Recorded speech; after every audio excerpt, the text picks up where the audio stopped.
মুয়াজ্জিন দুইজনে থাকে। ঠিক ঠিক কথা ঠিক বলছি আমি? ঠিক কথা ঠিক বললাম আমি? ঠিক বাকিগুলা কি করে? বাকিগুলা কি করে?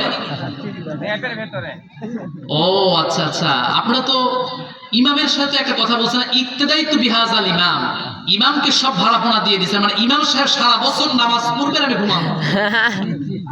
যেহেতু ইমাম সাহেব ভাড়াপোনা দিয়ে দিচ্ছেন, ঠিক আছে কথা আমার? ইমাম সাহেব আদায় করলে হয়ে যাবে তো? হয়ে যাবে তো? তাহলে এই কাজ যদি হয়, এই মসজিদের ইমাম সাহেবরে যার বাড়ির যা চাল ডাল যা আছে সব দিয়ে যাবে। ইমাম নামাজ আদায় করে যদি সবার হয়ে যায়, ইমাম খাইলে সবার হবে না? হ্যাঁ হ্যাঁ হ্যাঁ, ইমাম খাইলে তো সবার হওয়ার কথা। প্রিয় ভাইরা আমার, ইমাম আর মুয়াজ্জিন নামাজ পড়ে, বাকিরা ঘুমায়। আবার সমাজের ভিতরে দেখবেন ওই ইমাম সাহেব আর মুয়াজ্জিনদের ঠেলা দেওয়ার মতো লোক আছে, যে ফজরে 30 দিন আসেনি, হঠাৎ একদিন তাকে দেখা, হঠাৎ হুজুর আসে দেখে, এরকম আছে না? হঠাৎ হুজুর এসে দেখবেন কি মশান নিয়ে বলে, এখানে মশা মানে আপনার হচ্ছে মাকড়সার জাল কেন, এখানে ময়লা কেন, এরকম আছে না?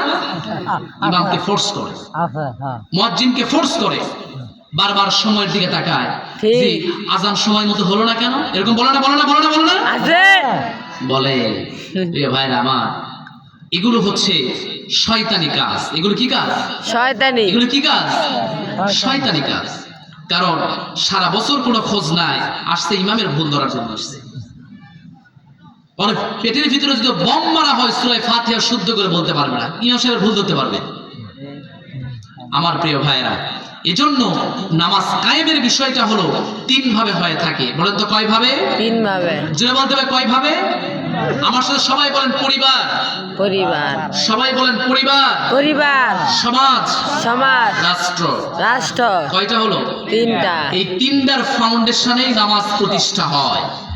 কথা বুঝতে পারছেন? এখন আছেন সমাজের অভিভাবক কে? 1 নম্বর হলো পরিবারের অভিভাবক কে? পিতা, মাতা। ঠিক না?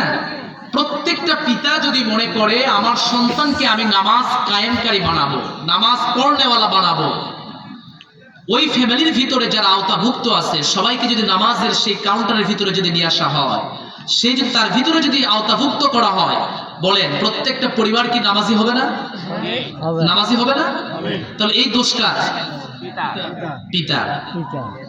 এখন আমরা অনেক সময় বলি যে সরকার নামাজ ঠিক করবে, আমরা বলি না অনেক সময় যে সরকার নামাজ ঠিক করে দিবে, নামাজ কায়েম করবে, এই করবে সেই করবে। সরকার পরে করবে, আগে পরিবার ঠিক হবে না? আগে পরিবার ঠিক হতে হবে না? পরিবার ঠিক হতে হবে। 2 নাম্বার, সমাজ দিয়ে নামাজ কায়েম করতে হবে। তাহলে 1 নম্বরে যখন কি হয়ে গেল, প্রত্যেকটা পরিবারে যখন পিতা অভিভাবক যখন সবাই মনে করবে যে আমি আমার এই পরিবারে আমি নামাজ কায়েম করাবো, নামাজ পড়াবো, আমার প্রিয় ভাইয়েরা, সবাই যখন একতাবদ্ধভাবে ওই পরিবারে নামাজ পড়বে, তখন ওই পরিবারে কি নামাজ কায়েম হলো না? নামাজ কায়েম হলো না? আল্লাহর বিধান কি ওয়াকিমিস সালাহ পালন হচ্ছে না? এখন আসেন, যদি পরিবারে নামাজ কায়েম হয়ে যায়, এখন সমাজের মধ্যে আপনি আসেন, সমাজে যারা প্রতিনিধি আছে, যারা সমাজ পরিচালনা করেন, মেম্বার চেয়ারম্যান আছে না নাই? এনাদের এখন দায়িত্ব হলো গ্রামে গ্রামে ঘুরে নামাজ যারা পড়ে নাই তাদেরকে পর্যবেক্ষণ করা। আল্লাহর কোরআনের কথা এটা, আল্লাযীনা ইম্মাক্কান্নাহুম ফিল আরদি আকামুস সালাহ ওয়া আতাউজ যাকাহ ওয়া আমারু বিল মা'রুফ ওয়া নাহাউ আনিল মুনকার। সূরা হজ 41 নম্বর আয়াত। আল্লাহ তাআলা বলছেন, আর ভালো লাগছে না, যারা প্রতিনিধি হবে, জনপ্রতিনিধি হবে, তারা সমাজে এই নামাজটাকে কায়েম করবে। তাহলে 1 নম্বর যখন পরিবারে কায়েম করা হলো, 2 নম্বর চেয়ারম্যানের আর মেম্বারের কাজ হলো এই সমাজে যতগুলো পরিবার আছে কে কে নামাজ পড়লো আর কে কে পড়লো না এটা দেখভাল করা।